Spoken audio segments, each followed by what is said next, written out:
Vous écoutez Alger Chaîne 3, le journal.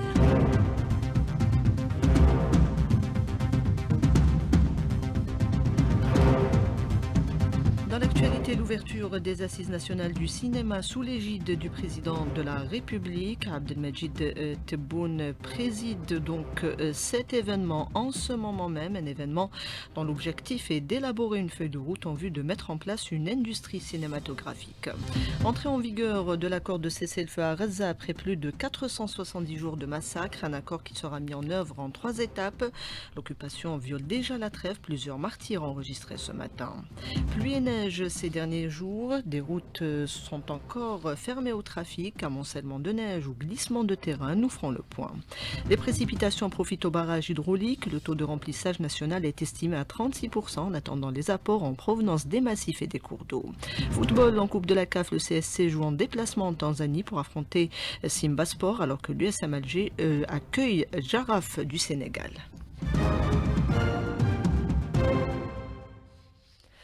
Madame, Monsieur, bonjour. Le chef de l'État préside l'ouverture des Assises nationales du cinéma au Centre international des conférences. Le président Abdelmajid Tebboune a assisté à la projection d'un film documentaire sur l'histoire du cinéma algérien avant de prononcer une allocution dans laquelle il a, entre autres, rendu hommage à ceux qui ont fait les beaux jours du 7e art algérien. Cet événement est placé donc sous l'égide du président de la République qui n'a eu de cesse de souligner l'importance du 7e art tout en insistant sur la nécessité de mettre en place une industrie du cinéma. Ahmed Bejaoui, consultant en cinéma, il répond à Nadia Siassi. L'organisation de ces assises exprime la volonté politique très forte du président de la République de relancer le cinéma. Il y a eu les premières assises, il y a eu des recommandations. La profession s'est sentie un peu frustrée de voir que leurs recommandations n'ont pas été suffisamment suivies. Le président de la République a demandé de réunir à nouveau les professionnels, de les écouter. Il faut que tout le monde s'y mette, les institutionnels et les professionnels, pour donner au cinéma sa place et donner également à l'Algérie un cinéma qui exprime son rayonnement international. Mais cette fois-ci, les ateliers sont plus focalisés sur des propositions qui visent à rectifier certains manques, certaines difficultés qui sont apparues dans la loi sur le cinéma ou dans l'application, la relance du fonds d'aide au cinéma, le financement pour les salles, créer des multiplexes. C'est cela les enjeux les plus importants. Ces assises s'inscrivent dans une vision nouvelle, globale et coordonnée, à même de donner une nouvelle ou un nouveau souffle au cinéma algérien pour soutenir cette démarche de relance, cette politique. La loi de finances prévoit plusieurs mesures. Fatah Boumahdi. La loi de finances 2025 prévoit des mesures importantes pour soutenir l'industrie cinématographique, notamment à travers le renforcement du Fonds national pour le développement de la technique et de l'industrie cinématographique. Ce fonds, au cœur de la stratégie, bénéficiera de nouvelles sources de financement grâce à une taxe publicitaire spécifique et des redevances. L'article 117 introduit une taxe de 2% sur le chiffre d'affaires des activités publicitaires. Les revenus générés seront répartis. 25% alimenteront directement le fonds destiné à financer la production, la distribution et l'équipement des infrastructures cinématographiques. Et l'article 121 établit une redevance de 20 000 dinars sur les autorisations et visas liés à l'industrie tels que les tournages, la distribution et l'exploitation des salles. Ces fonds iront également au Fonds national de développement du cinéma pour renforcer le soutien au secteur. Rappelons que ces mesures visent à créer un environnement propice à la relance du secteur cinématographique en Algérie en encourageant les investissements et en modernisant les infrastructures. Donc, je rappelle que le président de la République a prononcé une allocution à l'occasion de l'ouverture de ces assises nationales du cinéma, une allocution dans laquelle il a souligné l'intérêt accordé par l'État à la culture et précisément au cinéma à travers cet événement, un événement sur lequel nous aurons à revenir. Entrée en vigueur de l'accord de cessez-le-feu ce dimanche à Gaza après plus de 470 jours de massacre, un accord âprement négocié qui est censé apporter un répit aux Palestiniens. Le cessez-le-feu est d'ores et déjà violé par l'entité sioniste selon le témoignage d'Arwa Achour, journaliste au nord de Gaza, et contacté par Karim Abnour. Le cessez-le-feu a débuté officiellement à 8h30 et la bande surveille le terrain après des semaines de bombardements. Cette décision représente un espoir pour les habitants épuisés par la guerre, surtout au nord de Gaza. Mais l'ennemi continue de violer le cessez-le-feu et tout le monde appelle à faire pression sur l'entité sioniste pour respecter les accords, puisque du côté des brigades Al-Qassam, on vient de fournir la liste des prisonniers sionistes qui seront libérés cet après-midi à 16h. Un pas important qui prouve la force de la résistance qui impose ces conditions à l'occupant et que la population soutient pour ramener les Palestiniens emprisonnés. Et ça sera la Croix-Rouge qui va rentrer à cet effet en contact avec les brigades d'Al-Qassam à Gaza. Vous venez de l'entendre, l'échange de prisonniers, point clé de l'accord, devrait commencer cet après-midi, une opération qui devrait se poursuivre pendant les 3 phases de l'accord de cessez-le-feu signé au Qatar, sous les auspices notamment de la nouvelle administration américaine. Le militant Hamdan Damiri, contacté par Rabea Slimani.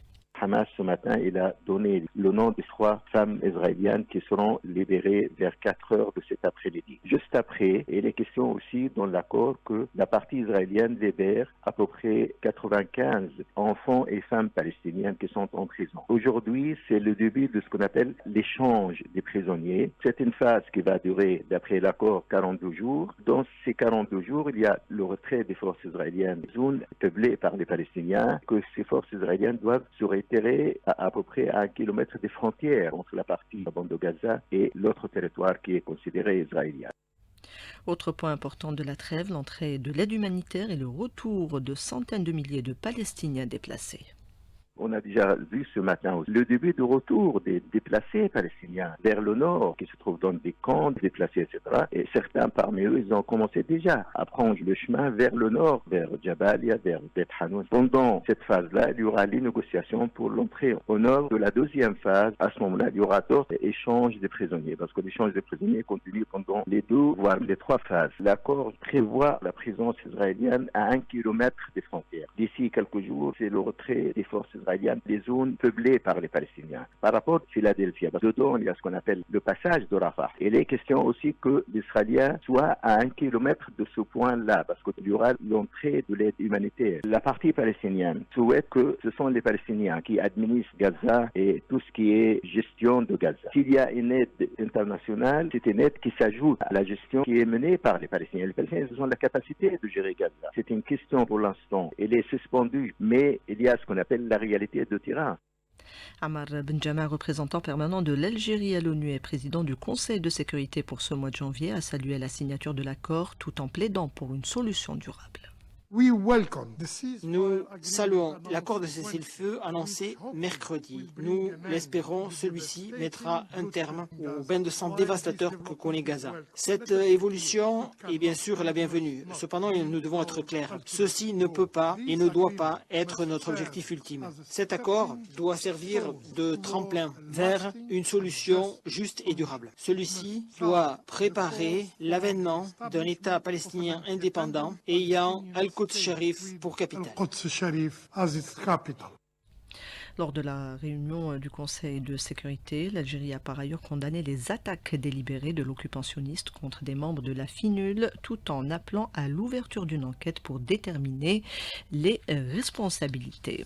La vigilance reste de mise, même si l'on enregistre une accalmie. Les dernières pluies et chutes de neige n'ont pas été sans conséquences, puisque le trafic était encore perturbé en fin de matinée, notamment en raison de glissements de terrain enregistrés du côté d'Omal dans la wilaya de Boumerdès sur la RN5, à Mila sur la RN27, au niveau du carrefour Chigara à Djidjel. C'est un pont qui s'est effondré sur la route de Wilaya 135. D'autres tronçons sont coupés pour amoncellement de neige. Les détails avec Abdelhamid Amrani, chargé de communication au centre d'information et de coordination au commandement de la gendarmerie nationale. Il est contacté par Ibtihal Addoun. Les récentes perturbations météorologiques ont affecté le réseau routier national, notamment dans les wilayas de Tizi Ouzou, Bouira, Béjaïa et Djidjel, où plusieurs routes demeurent fermées en raison de l'accumulation de neige et de la montée des eaux. Malgré les efforts conjoints des unités de la gendarmerie nationale, de la protection civile, des autorités locales et de l'armée nationale populaire, certaines voies restent impraticables. À Tizi Ouzou, des tronçons de la RN15 et RN33 sont coupés, notamment dans la commune d'Eit Boumadi. À Bouira, les RN15 et RN33 sont également touchés, ainsi que la RN23, fermée après l'effondrement d'un pont. Les opérations de déneigement et de réparation se poursuivent pour rétablir la circulation, mais nous appelons les usagers à la prudence et à éviter les routes fermées.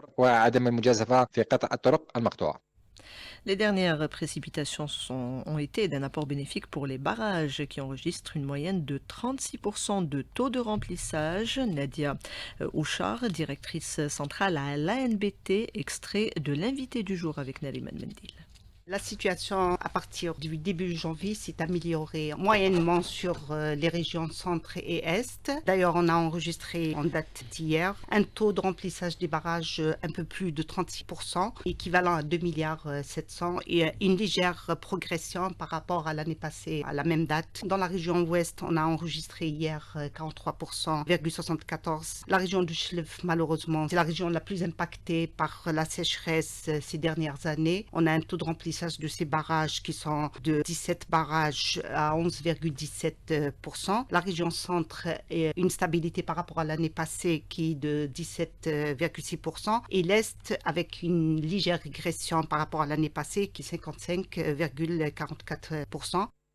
Les dernières précipitations sont également bénéfiques pour l'agriculture. Lina Addouche. Les récentes pluies sont une aubaine pour l'agriculture dans plusieurs régions, contribuant à améliorer les réserves d'eau et booster certaines cultures, nous dit Erzrim Klich, professeur à l'École nationale supérieure d'agronomie. C'est surtout les grandes cultures qui vont bénéficier de ces arrivées d'eau et de neige. C'est positif pour ces espèces-là. On constitue la réserve du sol maintenant, peut assurer une bonne production, remplir les barrages et les nappes phréatiques. Les espèces qui vont le plus bénéficier, ce sont les grandes cultures, le blé, les orges, les avoines, l'olivier. Déjà, la future production est assurée. Pour tirer le meilleur parti de ces pluies et garantir des rendements durables, il est essentiel d'adopter des stratégies agricoles spécifiques. Il faut diminuer au maximum l'érosion, utiliser surtout les instruments à dents et même utiliser directement le semi-direct. On va planter des arbres selon les courbes de niveau et favoriser donc l'enrichissement du sol pas avec les feuilles. On va essayer de planter surtout les arbres à feuilles caduques comme le mûrier, le frêne et bien d'autres espèces. On a remarqué que les cultures entre les arbres donnent de meilleurs rendements. Ces pluies soulignent l'importance d'adapter les pratiques agricoles aux conditions climatiques changeantes pour garantir un avenir durable pour le secteur.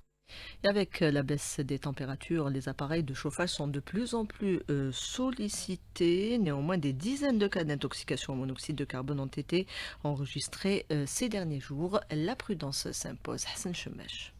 Le monoxyde de carbone est un véritable problème de santé publique. Le docteur Lazazi de l'Institut national de santé publique. Les symptômes sont très variés lors de cette intoxication. On peut avoir des céphalées, des faiblesses musculaires, des vomissements, des vertiges, des signes neurologiques. C'est des symptômes précoces d'une intoxication. Si on ne fait pas attention à ces symptômes, on rentre dans des signes de gravité plus dangereux. On peut avoir une hyperthermie, des convulsions, un truismus, un coma, et donc on peut perdre la vie. La protection civile enregistre de plus en plus d'interventions sur le terrain. Le commandant Nassim Barnaoui. Plusieurs erreurs sont relevées lors de nos interventions, notamment le manque d'aération, que ce soit par les grilles d'aération basses et autres, ou aussi l'évacuation carrément elle est absente ou obstruée au niveau des différentes habitations collectives ou individuelles. Ce qu'on a constaté aussi depuis le début de l'année, c'est que plusieurs accidents sont liés malheureusement au chauffe-bain qui n'est pas doté du moyen d'évacuation des gaz brûlés ou malheureusement il est installé à l'intérieur des salles de bain et aussi au niveau des toilettes. En cette période de froid, les intoxications au monoxyde de carbone ont fortement augmenté. Et pour réduire cette hécatombe, une opération d'envergure d'installation de détecteurs est en cours. Le point à Bouera avec Aris Chachoua.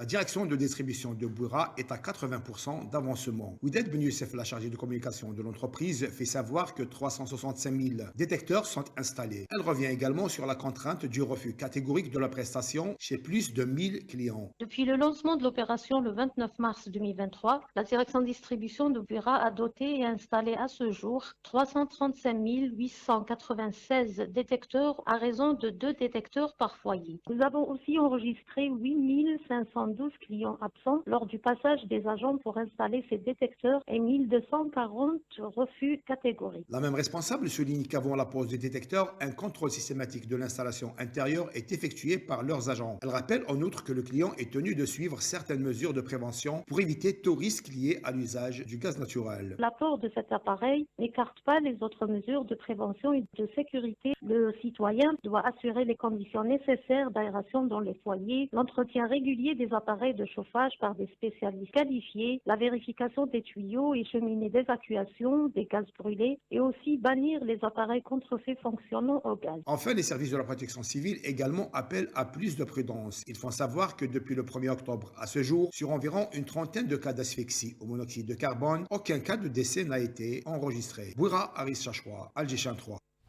Et direction à présent le Théâtre National Mahiddin Beshtarzi où la pièce Eshabi, où le clone a été joué ou présenté en avant-première. Sidali Fares y a assisté.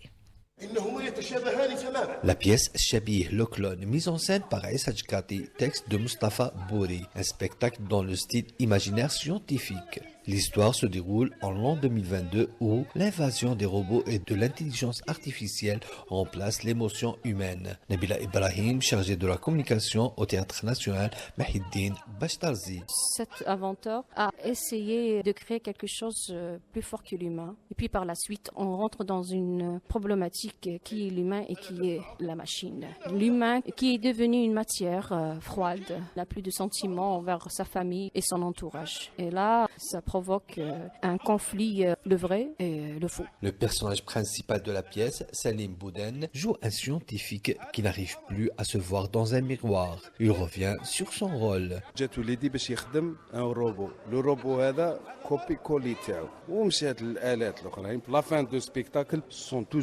Le public a trouvé le sujet de la pièce, le clone, très intéressant. Vision extraordinaire, les gens essayent de transposer toute la technologie, la modernité, l'avancée de l'humanité dans un spectacle de théâtre. J'ai trouvé beaucoup de sympathie dans le jeu Tahom, très sincère. Un sujet d'actualité par rapport à ce qui se passe dans le monde. La pièce Shabih, le clone, mise en scène par Aïssa Djkati, vous donne un deuxième rendez-vous aujourd'hui à 18h à la salle Mustafa Kateb au Théâtre National Mahiddin Beshtarzi.